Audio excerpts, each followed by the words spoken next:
In today's video, we're going to learn about plasma. There are 5 states of matter. Most of you probably know about solids, liquids, and vapors, but there's a higher level of matter and more energy is applied to it called a plasma.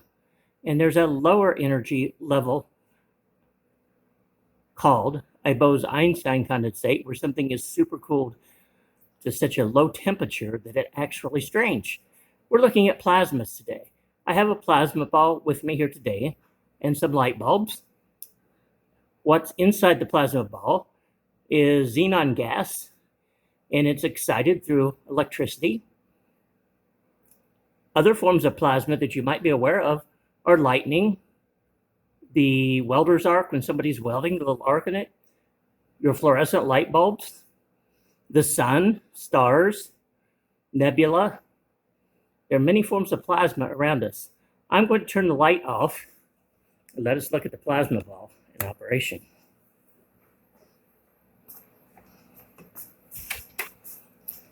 With the lights out, we can see that when the xenon gas is excited,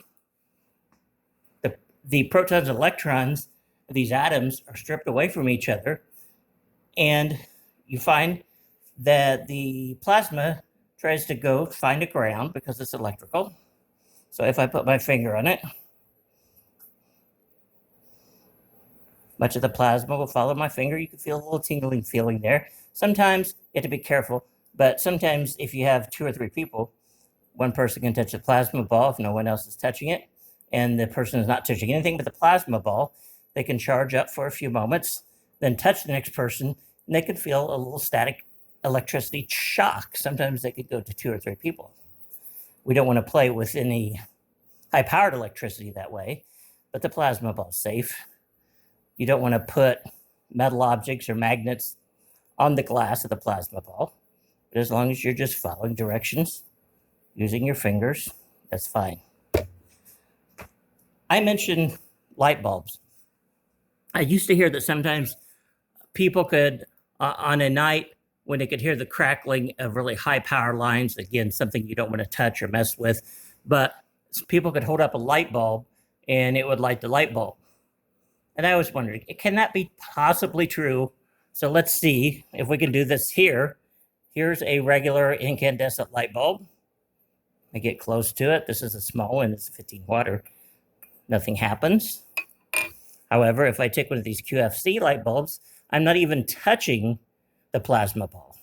You don't want to touch the plasma ball. I made the mistake of touching the metal part of it to the plasma ball one time when I wasn't paying attention, where the QFC bulb plugs in, and it burnt me, not severely, but it hurt. And I could have dropped the light bulb and broke it. But this type of light bulb is a special type of fluorescent light bulb. So yes, you don't always have to have contact. If you think about it, for electricity to charge from one object to another. If you think about it, and your cell phones anymore, most of them can charge without having to be plugged in.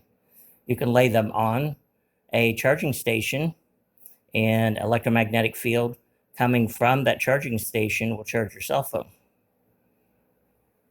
What about if I take a actual fluorescent light bulb? This is a small one. Be careful not to touch. Oh, yes, look at that. Almost looks like a white lightsaber.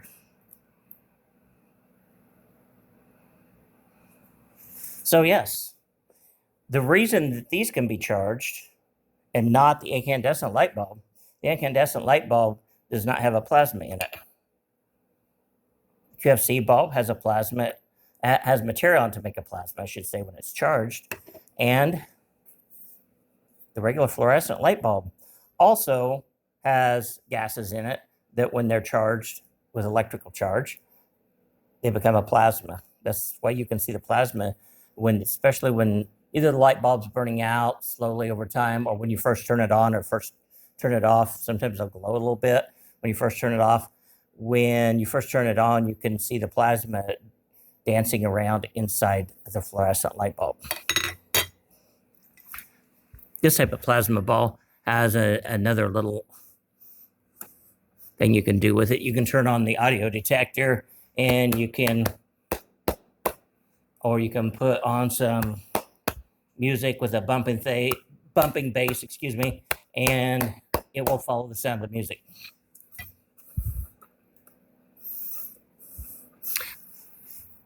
Okay, that's today's video. I'll see you in the next one.